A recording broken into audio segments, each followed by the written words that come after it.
ଆଜି 27 ଏପ୍ରିଲ ଦିନ ସମଗ୍ର ଭାରତର ସମସ୍ତ ତହସିଲ କାର୍ଯ୍ୟାଳୟରେ ଗୋସନ୍ମାନ ଆହ୍ୱାନ ଅଭିଯାନ ଗୁରୁତ୍ୱପୂର୍ଣ୍ଣ ଭାବେ ପାଳନ କରାଯାଇଥିବା ବେଳେ ଗଞ୍ଜାମ ଜିଲ୍ଲାର ଛତ୍ରପୁର ତହସିଲରେ ମଧ୍ୟ ଏହା ଜୋରଦାର ଓ ଐତିହାସିକ ଭାବେ ଆୟୋଜିତ ହୋଇଛି।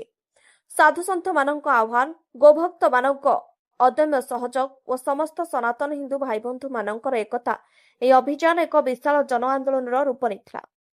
ଛତ୍ରପୁର ଅଞ୍ଚଳ କରାତୁଳି, ପୋଡାପୋଡ, କୋଣମଣା, ଅର୍ଜିପଲ୍ଲୀ, ଚିକଲଖଣ୍ଡି, ରଘୁନାଥପୁର ସହିତ ବିଭିନ୍ନ ଗ୍ରାମ ପଞ୍ଚାୟତ, ଗାଁ ଗହଳି ଓ ନଗର ୱାର୍ଡର ଲୋକମାନେ ବ୍ୟାପକ ଭାବେ ଯୋଗଦେଇ ସହମତି ହସ୍ତାକ୍ଷର ମାଧ୍ୟମରେ ନିଜର ସମର୍ଥନ ପ୍ରକାଶ କରିଥିଲେ। ଏହି ଅବସରରେ ଛତ୍ରପୁର ତହସିଲଦାରଙ୍କ ମାଧ୍ୟମରେ ଭାରତର ରାଷ୍ଟ୍ରପତି ଶ୍ରୀମତୀ ଦ୍ରୌପଦୀ ମୁର୍ମୁ, ପ୍ରଧାନମନ୍ତ୍ରୀ ଶ୍ରୀ ନରେନ୍ଦ୍ର ମୋଦି, ଓଡ଼ିଶାର ରାଜ୍ୟପାଳ ଓ ମୁଖ୍ୟମନ୍ତ୍ରୀଙ୍କ ନିକଟକୁ ଏକ ସଂଯୁକ୍ତ ଦାବିପତ୍ର ପ୍ରେରଣ କରାଯାଇଥିଲା। ଏହି ଦାବିପତ୍ରରେ ଶତାଧିକ ଲୋକଙ୍କ ସହମତି ଓ ହସ୍ତାକ୍ଷର ସଂଗ୍ରହ କରାଯାଇଥିଲା। ଅଭିଯାନର ଅଧ୍ୟକ୍ଷ ଭାବେ ନନ୍ଦୀ ମହାରାଜ ଓ ଉପାଧ୍ୟକ୍ଷ ଭାବେ ଗୋମାତାଙ୍କୁ ପ୍ରତୀକ ଭାବେ ଗ୍ରହଣ କରାଯାଇ ଏହାକୁ ଏକ ଆଧ୍ୟାତ୍ମିକ ଓ ଜାତୀୟ ଆନ୍ଦୋଳନର ରୂପ ଦିଆଯାଇଛି।